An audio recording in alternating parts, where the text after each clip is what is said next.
28 फरवरी 2024 यानी राष्ट्रीय विज्ञान दिवस। इस मौके पर एक साइंस का टीचर बच्चों को पढ़ा रहा होता है और 8th क्लास के बच्चों से पूछता है कि तुम में से किसी ने ब्रह्मास्त्र देखी है। टीचर की बातों को सुन एक लड़का मजाकिया ढंग से कहता है कि सर, हमने इस अस्त्र को तो नहीं बल्कि ब्रह्मास्त्र फिल्म देखी है जिसमें आलिया और रणबीर है। इस बच्चों की बातों को सुन क्लास में कुछ हंसी ठहाके शुरू हो जाते हैं। तभी एक लड़का अपनी सीट से खड़ा होता है और कहता है कि सर, हमने ब्रह्मास्त्र तो नहीं देखी लेकिन उन एटम बम्स के बारे में पढ़ा जरूर है जिसे आज का ब्रह्मास्त्र कहा जाता है।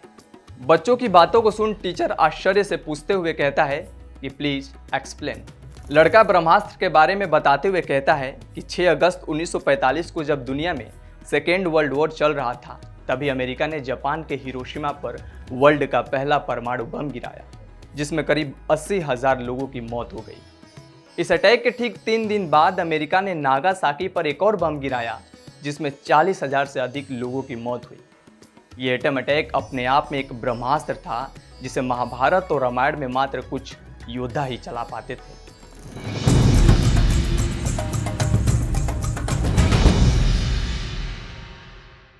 दोस्तों, आज की विशालकाय दुनिया 2 गुटों में बंट चुकी है। ज्यादातर मोर्चों पर युद्ध चल रहे हैं।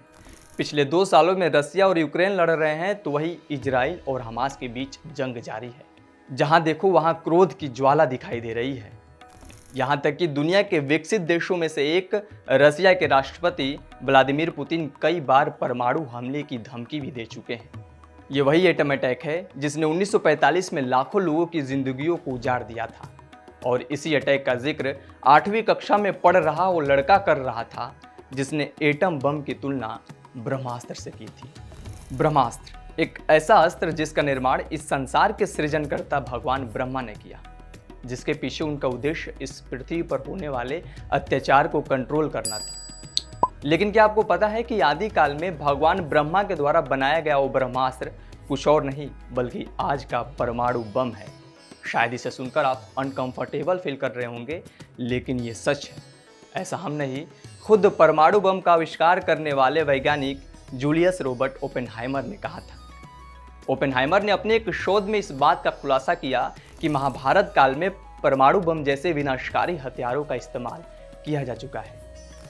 ओपेनहाइमर एक ब्रिटिश वैज्ञानिक थे, इसके बावजूद भी उन्हें इंडियन मैथोलॉजी में काफ़ी दिलचस्पी थी। उन्होंने गीता और महाभारत की गहराई से अध्ययन किया और उसके बाद महाभारत में बताए गए ब्रह्मास्त्र की मारक क्षमता पर शोध भी किया। उनके इस शोध मिशन का नाम ट्रिनिटी यानी त्रिदेव था। 1939 से 1945 के दरमियान की गई इस रिसर्च में ओपेनहाइमर और कुछ वैज्ञानिक इस निष्कर्ष पर पहुंचे कि महाभारत में जिस ब्रह्मास्त्र का इस्तेमाल किया गया था वो आज के समय का परमाणु बम के समान ही शक्तिशाली था।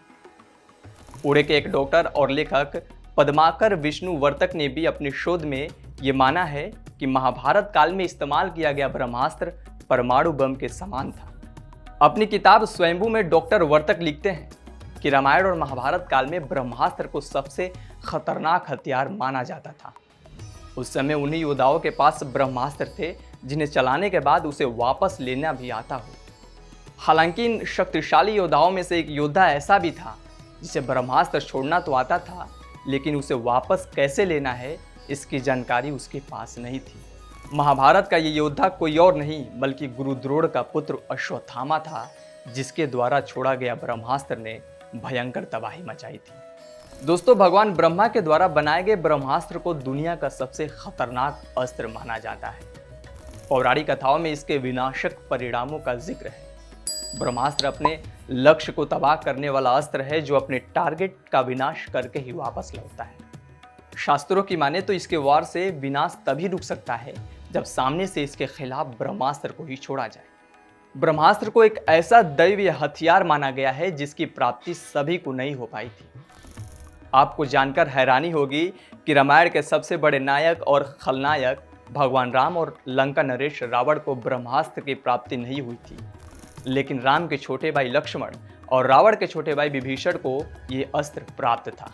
वही महाभारत में गुरु द्रोण, अर्जुन, अश्वत्थामा, कर्ण, प्रद्युम्न, वालशव और भगवान कृष्ण के पास ही ब्रह्मास्त्र था, जिसका पूरा विवरण महाभारत के सौप्तिक पर्व के अध्याय 13 से 15 में किया गया है।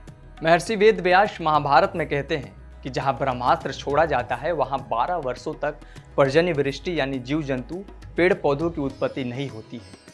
यहाँ तक कि महाभारत में इस बात का उल्लेख मिलता है कि ब्रह्मास्त्र के कारण गांव में रहने वाली स्त्रियों के गर्भ वैसे ही मारे गए थे जैसे जापान के हिरोशिमा में एटम अटैक की रेडिएशन फॉल से गर्भ मारे गए थे, और उस इलाके में करीब 12 वर्षों तक अकाल रहा। दोस्तों, ब्रह्मास्त्र और परमाणु बम को लेकर जब हम रिसर्च कर रहे थे तब हमें सिंधु घाटी की सभ्यता से जुड़े कुछ शोध भी मिले, जिसमें हड़प्पा और मोहनजोदड़ो में कई नरकंकाल मिलने का साक्ष्य भी मौजूद है। कुछ मीडिया रिपोर्ट्स के मुताबिक हड़प्पा और मोहनजोदड़ो में कई नरकंकाल मिले हैं, जिनसे ये जानकारी मिलती है कि उन्हें किसी भयंकर अस्त्र से मारा गया था। इसके साथ ही यहाँ पर कई ऐसे प्रमाण भी मिले हैं जिनसे ये पता चलता है कि किसी टाइम में यहाँ अत्यधिक मात्रा में रेडिएशन उत्पन्न हुआ था, जितना किसी परमाणु बम के विस्फोट के बाद होता है। इसके अलावा मुंबई के नॉर्थ साइड में लगभग 400 किलोमीटर की दूरी पर स्थित करीब 2154 मीटर की विशालकाय गड्ढा मिला है, जिसकी उम्र 50,000 साल बताई जा रही है। यह गड्ढा इस बात का प्रमाण है कि भारत में प्राचीन काल में भी परमाणु बम का इस्तेमाल किया जाता था, जिसे तब लोग शायद ब्रह्मास्त्र कहते थे। दोस्तों, ओपेनहाइमर की शोध, डॉक्टर वर्तक की खोज और मुंबई में मिला वो विशाल गड्ढा इस बात की ओर इशारा करती है कि आज का एटम बम कुछ और नहीं बल्कि महाभारत काल का ब्रह्मास्त्र था, जिससे केवल और केवल धरती के विनाश की ही गाथा लिखी जाती थी। वैसे आप क्या सोचते हैं ब्रह्मास्त्र और परमाणु हथियारों को लेकर? कमेंट बॉक्स में हमें ज़रूर बताएं, और वीडियो पसंद आया हो तो इसे लाइक करें, शेयर करें और सनातन सद्गुरु को सब्सक्राइब करना ना भूलें। धन्यवाद।